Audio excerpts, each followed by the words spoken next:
my name is Jasmine Jones. I'm a licensed clinical social worker, and you are now watching Black Girl Therapist in the Wild. And this is a little series that I like to call Therapist Sips and Reviews. Today we are reviewing the United States versus Billie Holiday, and we are sipping on some fruit punch and vodka. It's just, yeah, very simple, very, very, very minimalistic. Yes. So, have you ever watched something or, saw an artist that just embodied their art in a way that you almost think they might have been possessed or something? That's how I felt when I watched this movie. It stars Andra Day. Billie Holiday was a global superstar, and she is the godmother of civil rights. And she has been a Billie Holiday follower since childhood. I read an article, and I'll try to find it and link it below. But she has her stage name. She added the day at the end because of Billie Holiday. And also, she didn't even really want the role when she first got it. She didn't think she would be good enough for it until she realized the movie was to, heal the trauma of Billie Holiday's tarnished reputation by the white man. And yes, I know I have said multiple times I will not be reviewing real people, movies about real people. I don't diagnose real people. But I've loved Billie Holiday my whole life. Well, I'm sure I didn't know her when I was a baby, but in my younger years, preteen years, and just the sadness coming off of her has always been palpable. The smile that never reached her eyes in a lot of her pictures. The story of her traumas that she endured in childhood. And I wanted to do a commentary, a review on the movie and the trauma she experienced. I won't necessarily say any diagnosis, but I mean, it's obvious she had trauma, and the trauma made her do things and have experiences and continue traumatic experiences throughout her life. It made her feel a way about herself. It made her, the woman was magnificent. She was and through all the shit that the white man put her through, she still sang. She had to numb herself with drugs because what was mental health in 1920 to the 1950s? What was that for Black people? We didn't know what that was, probably, most likely. We didn't know that we could go to a therapist. They still had the mental health facilities that they call the loony bins, where, they were diagnosing women with hysteria because, they were depressed, and then throwing them in and then not doing anything about it, dumping them in ice baths and shit like that. And, and so what was she supposed to do? Is what I'm saying. So these are situations that are being exacerbated, traumas that are being exacerbated because what was mental health? Her only friend was her drugs and the men that abused her and manipulated her and took advantage of her. And it was just, when I watched this movie, Andra Day just embodied Billie Holiday. It was like I was watching, there was a camera back in time, and we were watching the real life Billie Holiday walking around doing things, acting, and she embodied the trauma. It was so intense that after watching this movie, I was having dreams about Billie Holiday. I watched it 2:00 in the morning this morning on Thursday because I was so excited to see them, and I knew it was going to fuck me up, but I was just like, I need to see this. And I was having dreams, and I wouldn't describe them as nightmares. It was just like being a spectator watching her life in my dreams and feeling that aura of depression and anxiety and trauma and just all of the things that she may have been experiencing. I don't know. She was a real person, so I can't diagnose her. But, the movie just starts off with Billie doing an interview with this guy that is basically making a mockery of the trauma that she's experiencing because Anslinger, he is the FBI agent that started the whole prohibition thing, enforced it, prohibition against alcohol. That didn't work out, of course, because the mob, that's how the mob was created. That's why it didn't work out. Um, and then he took his war to drugs and he targeted Billie Holiday because of her song Strange Fruit. Strange Fruit was a song written by a Jewish school teacher named Abel Meerpol. And he wrote the song after a few years after a 1930 lynching that was of these three teenage boys. And basically, it was turned into this whole, tourist attraction type situation where it was a mob of people that took the boys out of the jail, hung them up on the tree, took souvenirs of their clothes, tearing off their clothes, their shoes, anything they could get to go put on the mantelpiece and say, I got a piece of this lynching. And then they took a picture, and it was a famous picture that went nationwide. It was on fucking postcards. I'm not posting the picture. Type Strange Fruit 1930 into Google. You will see the picture. I don't. The energies are not aligning for me when it comes to this whole situation here. I feel traumatized. I felt my ancestors crawling up inside of me and screaming after watching this movie. And I felt that way before, slave movies and shit like that, but I try to stay away from those. But anyways, Meerpol was so just appalled by the fact that this picture of these boys were being used as fucking postcards. I'm trying. That he wrote this poem. And this poem became like a sounder for the civil rights movement. And then Billie Holiday took the song and she sang it at this nightclub that she worked at every night as the last song. There were rules to the song being played. Food could not be served during the song. The waiters, waitresses, folks could not walk across and serve anything. The lights had to be off except for a spotlight right on Billie Holiday's face. And no one could get up and walk around and do stuff, And then she sang the song. And it sounds like ghosts. Anybody that sings it and sings it good, it sounds like ghosts are in the song. You can hear the spirits of our people crying out in the song. Even the last part of the song is so haunting to me. That wail at the end of the song. And of course I can't post it because, copyright and shit like that and whatever. But you can look it up and find it. And it's that wail, that scream it's almost off key, but it's not. And it's just like, it hits you and you can't say anything when you hear this song. So she sang it in protest. And this is how Harry Anslinger, whatever the fuck his name was, he had the audacity to get a Medal of Honor from John F. Kennedy in the fucking 60s. And so, for his war on drugs, that was basically just a war on black people. And in this movie, she's being hunted by him.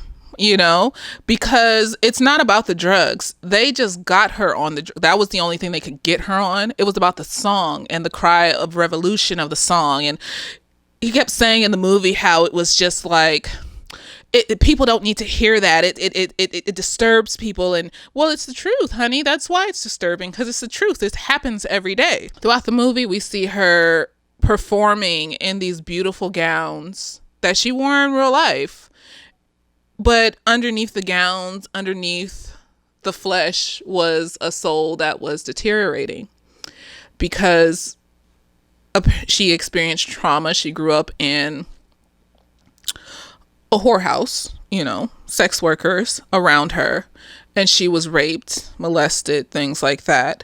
There was one scene in the movie where we could see that her mother was trying to sell her to one of the Johns there. And she said, no, I don't want to please no men. And the mother was just like, she was like 10 and they used the real little girl and everything. And the mother was just like, well, you got to make some money because you're a woman now. And the little version of her was just like, I don't want to do that. And so her mom was like, well, you can live with Miss such and such around the corner. I already talked to her. So mom had already talked to this woman around the corner to take her in.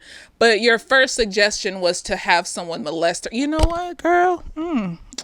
And so going through that and then having a trail of men in the movie, you see there's man after man after man taking advantage of her vulnerability, which was her need for love, her need for affection, her need for safety. So you have, the man in the beginning of the movie that is telling her not to sing the song and is grabbing her by her dress, her shirt, and getting in her face in front of everybody while they're doing rehearsals at the club, and in her face, like, you can't do this song. And she's just like, just upset about it. You see the night of the club where she's singing another song, and it's intersectioned with this scene of her shooting up heroin in the toilet, and her, it's like a tank top and some underwears or something, and just sitting there lamenting. You could tell like she was just lamenting about this whole situation of not being able to sing the song. And I thought she was going to just go and jump and sing it in the beginning of this movie, but she didn't. She didn't sing the song. She sang what they wanted her to sing. She kept doing what they wanted her to do.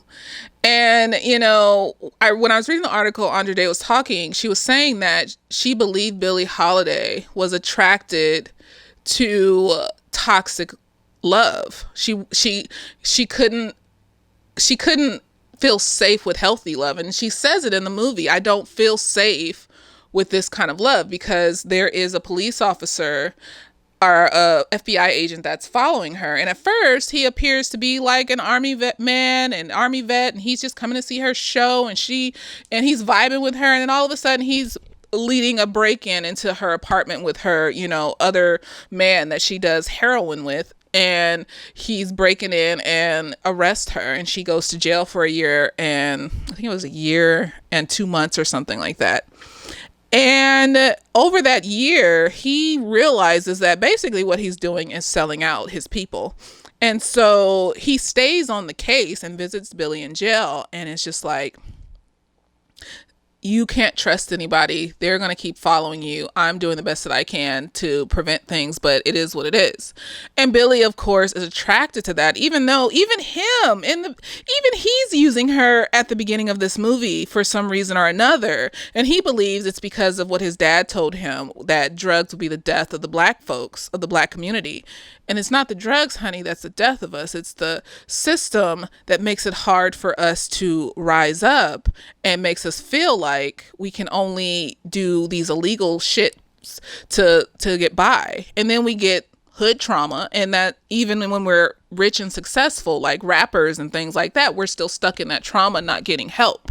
So it's a system. It's not the drugs. The drugs just a tool. I mean, a lot of countries have made all the drugs legal, and they have seen a decrease in drug use instead of having a war on drugs, because what you can get in secret, there's a rush there to it. Now you can just buy it at the store. It's like, oh, well, whatever. I'm just going to have a little bump of crack today. A little hit of crack, a little hit of cocaine. And go about my day and not do it for the rest of the month. So it becomes like coffee. Whole psychological thing there. So, even he uses her at some point in this movie. But over time, like, she goes on tour, he's told to follow her tour, and then he just joins her tour, and then he does heroin with her, and it's a whole thing. But over the course of that, it appears like he falls in love. I don't know if it's true. His name is Jimmy Fletcher. He's a real FBI agent that was following her, and he actually felt bad after, but I don't know if the whole, like, them having sex, the romancing and whatever actually happened and whatever. But he evolved into this very gentle man for her that it appeared like was something new to her. But at some point she abandons him, and she tells him that, I'm not the girl for you. This type of love, I don't understand it. I don't understand consistency. Basically, translate, I don't understand consistency. I don't understand gentleness. I don't understand kindness from men. And she leaves him for this other man that basically uses and abuses her again, because she says that love makes her feel safe. And it's basically being addicted to the trauma, being addicted to the trauma bond. Because when you go through chaos so much throughout your life, you become comfortable with it. I'm used to this monster. So when someone healthy comes along, if you haven't worked on yourself, you're just looking at it, what the fuck is this? What is that? Like, you're being nice, you're caressing me, you're not just fucking me. Like, wait, you want to spend time with me and talk about things and get to know what is this? Oh, he's about to pull the he's gonna do something, girl, get away. And you start to panic. And you don't know, because the monster you're used to is like, you jump off the cliff and you already know no one's going to catch you. So you're going to fall flat, and you're going to have to pick yourself back up some way, somehow. And you're used to that. You already know what's going to happen. But being vulnerable enough to trust that somebody will catch you, that's scary. Because if they don't, you let your guard down and you believed, and this motherfucker didn't catch you. So you are even more vulnerable than you would have been if you had just been with the person that you already knew was going to treat you fucked up. And that's what I got out of that scene, is that she was addicted to the trauma, addicted to the chaos, addicted to the rush, the consistent chaotic up and down of a toxic relationship. Because sometimes people also will misconstrue that as passion. And then get bored with contentment and peace and think that that's boring and we're about to hit a rut because we're peaceful and we can have companionable silence. But it's scary. It is scary when you've gone through hella shit like that, to believe that somebody genuinely cares when no one has ever cared. But also, you have to step back and look at the part that you play in it. These people are hurtful, but you went after them. Like, she would do shit like abandon her friends to go after some toxic man, was out to dinner with one of her homegirls, and basically this toxic man came along and was like, eat with me. And she basically said, okay, sure. And gave her dog, because she loves dogs. She gave her dog to her friend and said, you don't want to eat with us. You can go home, right? And her friend is just sitting there staring at her. And her friend is just like, that's Billie. Mm-hmm. And, it's like a rush. It's another type of addiction. But she's still sang, with drugs, with the FBI hounding her, with toxic men surrounding her, with the world crushing in on her. She still sang her song. She still performed. She still did what she had to do. She was an artiste. And I just wonder what she would have been if all that shit wasn't crushing her. To still persevere in that way, even though all that shit was happening to her over and over and over again. It's just, it makes me feel so upset. It bothers me so much, because this woman did not deserve this. Yes, she did some fucked up things, I'm sure, because most addicts do. They lie, steal, cheat, manipulate for the addiction. But at her heart, I think she could have been healed. I don't think that she was like some narcissist sociopath that was just manipulating people. No, it was like, whenever things got too hard, she needed a hit because she couldn't handle it. They were on the road and touring, the chicken circuit. Is it called the chicken circuit? Chicken? Yep. If I'm wrong, let me know. And she's touring in her bus, and they stop to, pee on the side of the road and all this other stuff. And she's walking and she hears screaming and crying.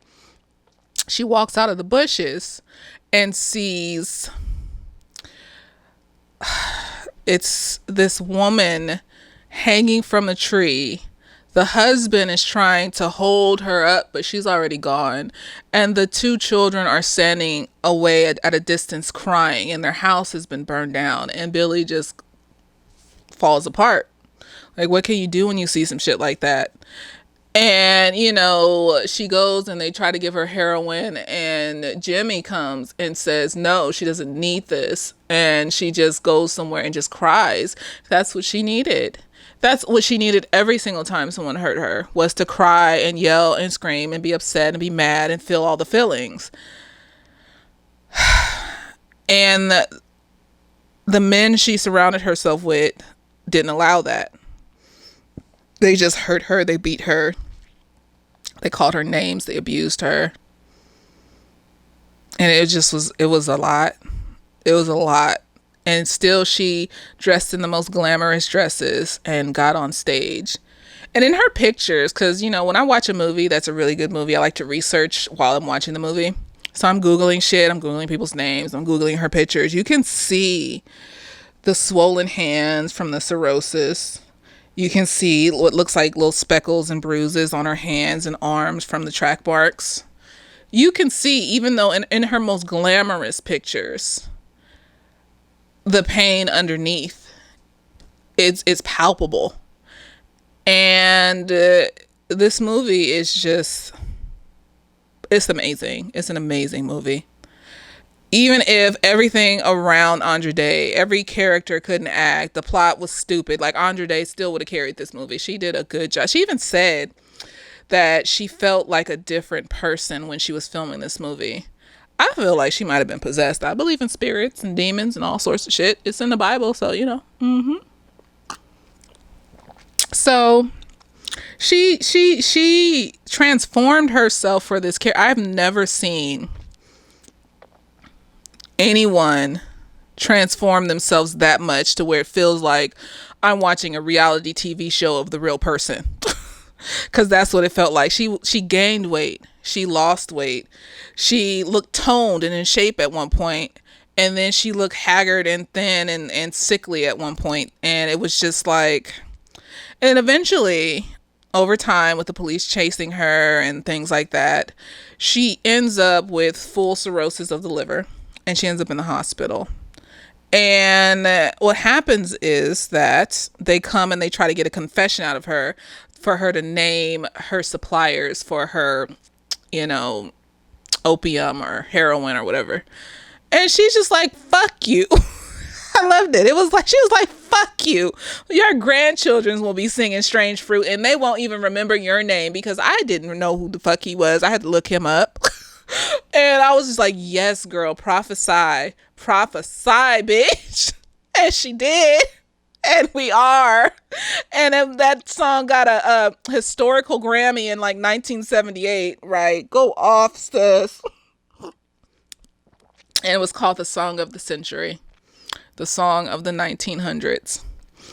It's still the song, It's a lot to listen to. It's not a song that you would make a ringtone. It's not a song, like, it's heavy. It's heavy with energy that is deeply rooted in history and in our souls and spirits and in our people.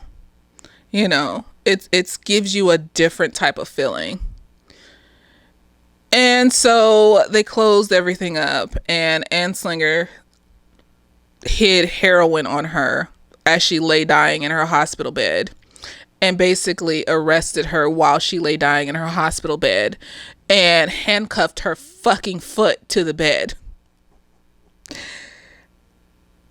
And then she died. And it was horrible. They didn't show her death. They showed her foot handcuffed to the bed. But it was still just, even her feet, you could tell the cirrhosis, because it makes your legs and your feet and your hands and your extremities swell up.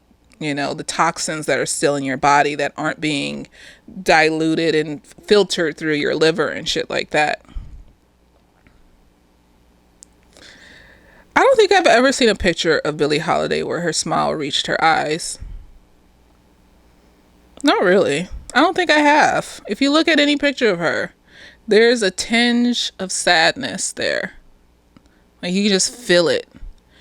And Andra Day, she bodied that sadness, that trauma, that pain.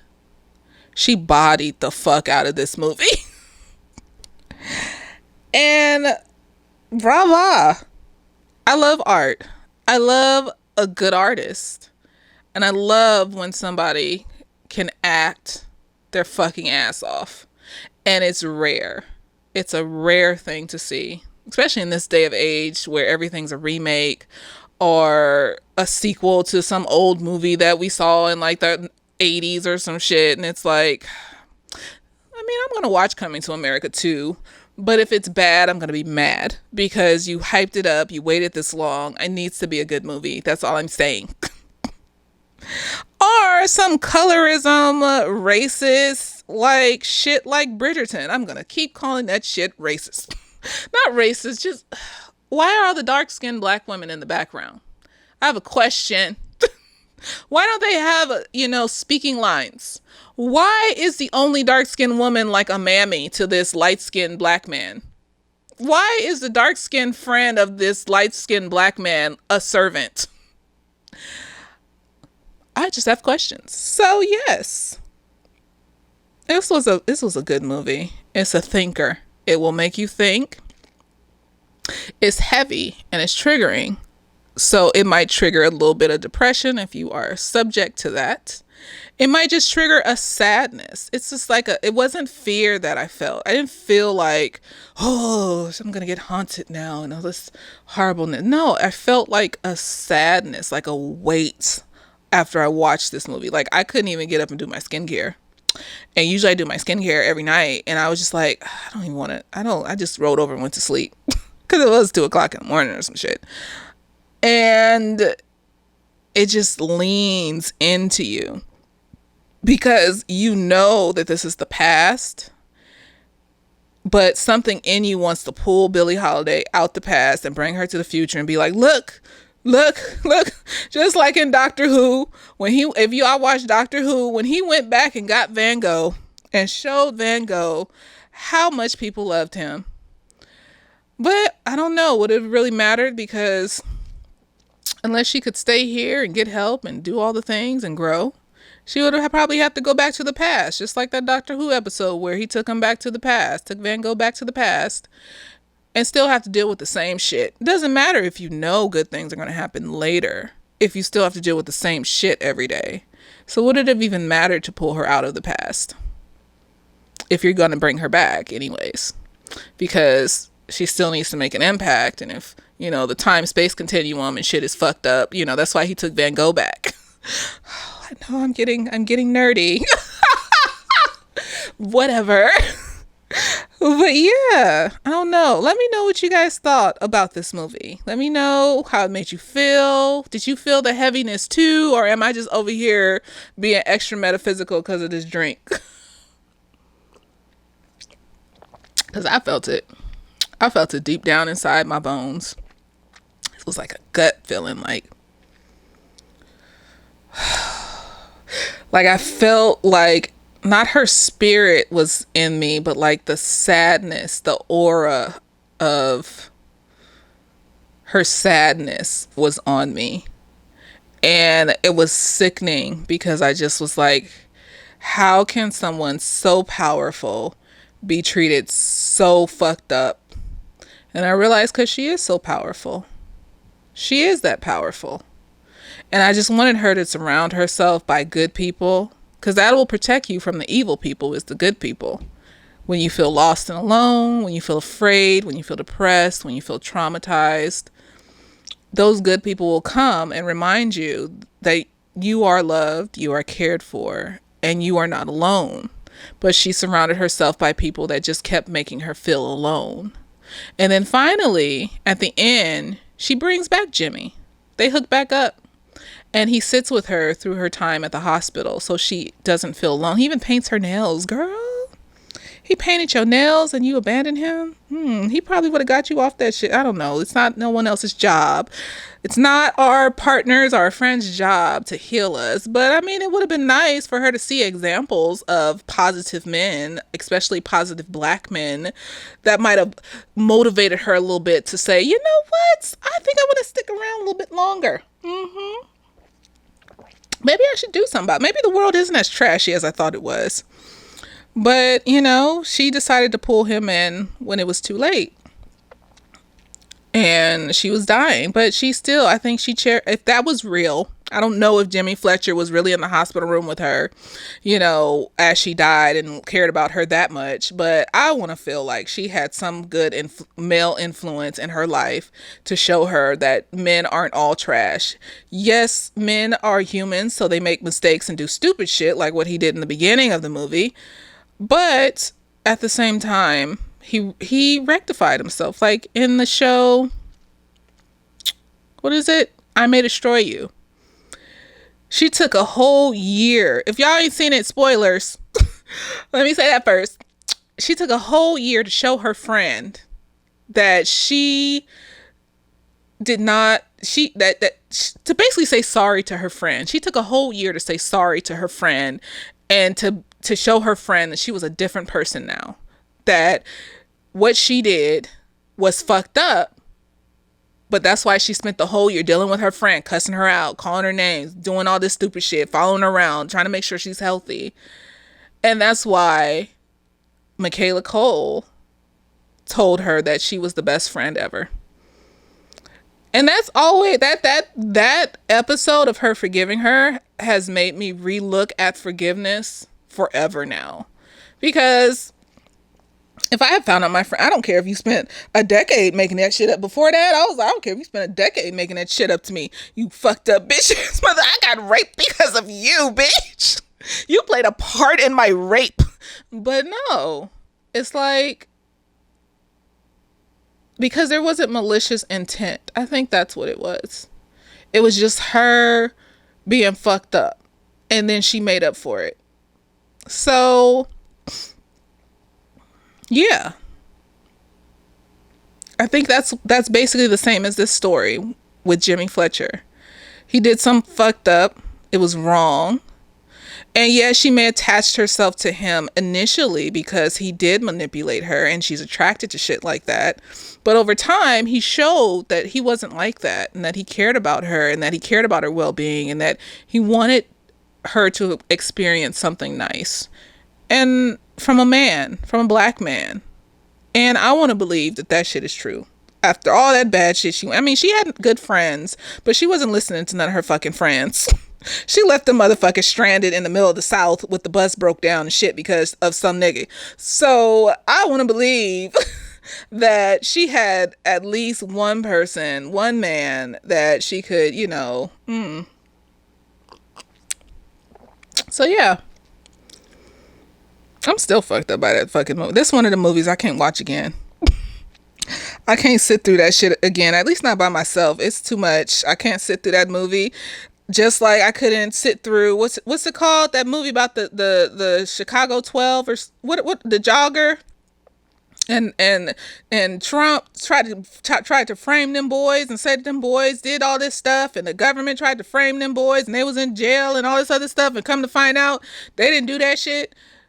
I couldn't watch that shit. I watched half of the first episode and saw them little boys going through that shit, and I was like, you know what? This isn't for me. And I usually can't watch black trauma at this point. It's just black trauma porn basically. But Billie Holiday has a close place to my heart. That's why I had to do a review of this movie, because Lady Sings the Blues was a decent movie. But it didn't do what this did. It didn't do, like, Lady Sings the Blues was like, what's her name from the Supremes? She played in that. She was Billie Holiday in that movie. And it just didn't do it. It didn't do it like this. I mean, it was cool. It was like,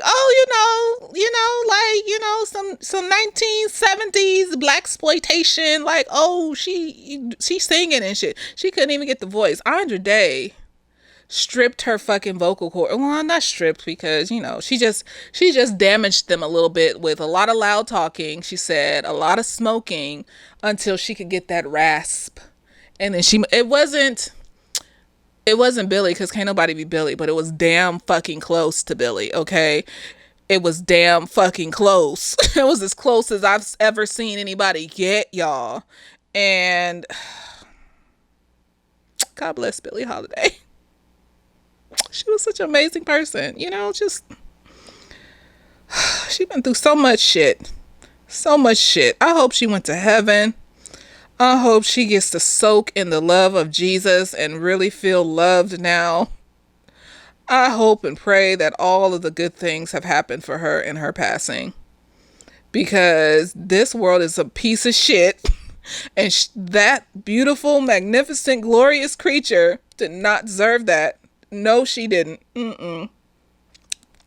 And apparently, the movie's based off of this book by Joanne Hari called Chasing the Scream. And it basically is a timeline of the war on drugs in the United States. And apparently it started with Billie Holiday. So the war on drugs started squarely with racism and has had racism as its foundation ever since. It's not about the drugs. It's about imprisoning black people, fucking up people's communities. Because think of it this way. Everybody always asks, why haven't black people risen up and formed their own shit? Why has it taken so long to do such and whatever? Well, first came slavery, when we were just doing fine in Africa, building nations, teaching white people how to bathe, all sorts of magical things. We first billionaire and everything over there. And then here come these white folks just stripping West Africa of its jewels. And then after racism, after slavery, we had a period where they were trying to give us rights and put us in Congress. And then the white people didn't like that and took us out of everything and created the Ku Klux Klan. So then we had segregation. So we had a moment, but then we were thriving in segregation. We had Black Wall Street. We had our own cities, towns. We were doing it, honey. But then the Ku Klux Klan came and said, let's burn all these motherfucking things down. So even in segregation, where we were separate but equal, right? No, we weren't. But, we were still building our own communities, doing our own things. Even if we couldn't vote, whatever, we were doing the shit. And then we decided to have the civil rights movement, peaceful protests, marching, things like that. And they killed us again, some more. But eventually they gave us our rights, like they were supposed to. And then we had the Black Panthers who were trying to create, a community again, lunch meals, classes, funds for Black. And then the FBI came and killed them, dismantled them. And then there was the infusion of drugs into the Black community by putting crack cocaine into the Black community. This is true. There's a movie out called Kill the Messenger. It's based off of a journalist called Gary Webb who studied, went in on and found out the CIA did this shit to us. And, there was that. So there's evidence of that happened. The CIA introduced crack into our communities. Okay. Gary Webb, Dark Alliance, Kill the Messenger. Look that shit up. This is not some hotepery shit. It's real. And then as crack trickled into the communities, here come the Clintons. No. First, here comes Reagan with his laws on mental health and tearing down all the mental institutions and having all the mentally ill folks, and most of them were people of color, just wandering the streets. And that's what most of the homeless areas are filled with, because they don't have any mental health institutions to go to get therapy or anything like that. And I don't think the mental health institutions were the greatest, but how about we work on policy and fixing the institutions and the fucked up shit that was going on there, instead of saying, let's close them all. Let motherfuckers with schizophrenia and bipolar just, figure it out. Figure it the fuck out. And then was the war on drugs, where they, came for us. The Clintons came for us. We were thugs and fucked up. I will never like the Clintons. Fuck those people. Let's not fund mental health. Let's not fund support for these people that are on drugs. No. Let's put them all in jail and tear all the families apart and do all the things. And, there came the early 2000s where there hasn't been a huge thing against black people yet. But we've had some time now from 2000 to 2020. Cheers, you guys. This is our time to clear up all the trauma from 400 years ago that we've experienced on a consistent basis. So we all have CPTSD and inherited genetic trauma. And, that we all need to heal from. The whole world, all the countries that were invaded by colonialism need to heal from. All the people of color, basically, but black people especially. So when was there time before the 2000s for us to rise up and do something? You tell me, from slavery to the year 2000, when was there a moment where we could just be like, yeah, we're going to build and grow and be in infrastructure in the black community? And so I don't look down on black folks like that, because we haven't had time to do anything. Like, we've had 21 years. 21, it's 2021, yes. It still feels like 2020. We're still in the house. 2021. We've had 21 years of no major big fucked up shit happening to black people, except for maybe an influx of colorism to stop us from being the best. But I think colorism is doing its thing by keeping the black man and the black woman separate. And the black men are over here worshiping the white folks. And the black woman is over here, at least the darker skinned black women are over here hating themselves. And then the lighter skinned black women are over here with complexes because people only like them for their light skinnedness. In general, not overall. Don't come for me. I am saying in general. In general is not all. But yeah, maybe it's more insidious. It's more insidious, you guys. 2000 to 2021. Big moment for black people, for black destruction, has been colorism. But it's so insidious that it's something that we can see, that we can stop it if we wanted to, like learning how to love ourselves and blackness and black women of every shade and color and black men and black non-binaries and trans and all the things. If we wanted to. But no, now they're just pitting us against each other and hoping that lasts. So that we can just ignore the fact that, Biden just bombed Syria. I don't care if they initiated it first. I don't care. You said you wasn't going to do it. How we don't have our stimulus check yet. How a lot of the states are in talks to make the vaccine mandatory on your passports. And I know some countries you go to, you have to show that on your visa that you've been vaccinated by various different things. But at the end of the day, this is a democracy. Shouldn't that be voted on?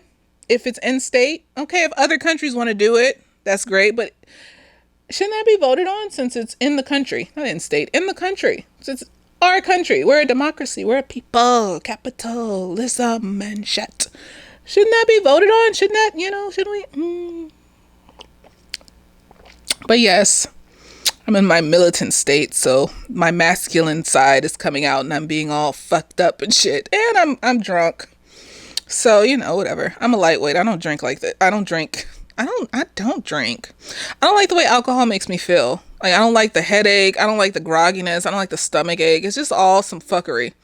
Like, if I'm going to be inebriated, I want to be inebriated with no consequences.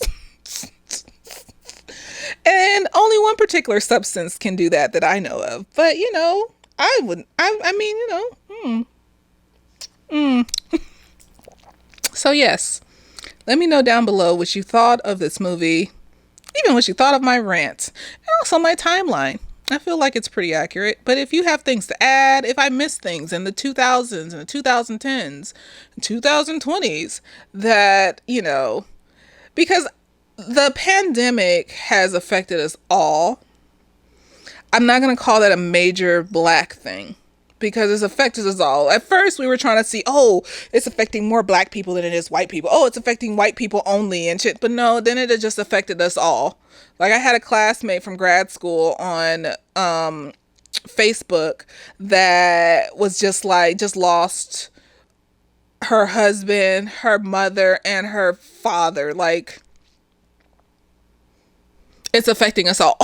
So I can't say that that was a part of a major black destruction. I'm still on the fence about the vaccine. I'm going to wait for a little bit and see what the side effects are. Because if I become infertile, if I develop cancer, if I turn into a zombie, or all of the above fuckery that could happen because you didn't wait to do the things with the vaccine.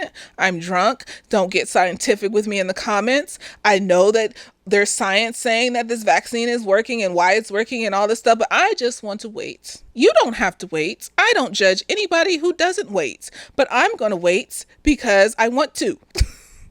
And black trauma and epigenetics and experimentation on black people. I'm just going to wait. You can do what you want. There is no judgment for anybody out there to do what they want with this vaccine, but I'm going to wait. So yeah, but I'll wait and see how this vaccine goes and what it does and how it affects people over the appropriate amount of time it would have taken to synthesize and make a vaccine. And if nothing happens and everybody's straight and everybody's good, I'll be like, okay, well, I'll take my 2 shots and call it a day. There you go. So yeah, I will talk to you all later. Thank you for tuning in. I am relaxed. I am in my pajamas because I just still feel the heaviness on me and it's affecting my depression. So I was like, you know what, bitch, I'm not about to you want me to get dressed. People be putting makeup on for these. I'm almost 34. The thought of sitting and doing these videos and then putting makeup on and then sitting under these hot ass lights knowing I have oily skin. I tried that for my first few videos and I was just like, you know what? I'm uncomfortable. These clothes are uncomfortable. This makeup on my face. And then I started getting acne and it was just like, you know what? It's okay. If y'all don't like it because I don't dress like some of these YouTubers, it's okay. It is fine. Love yourselves. Okay. Later days.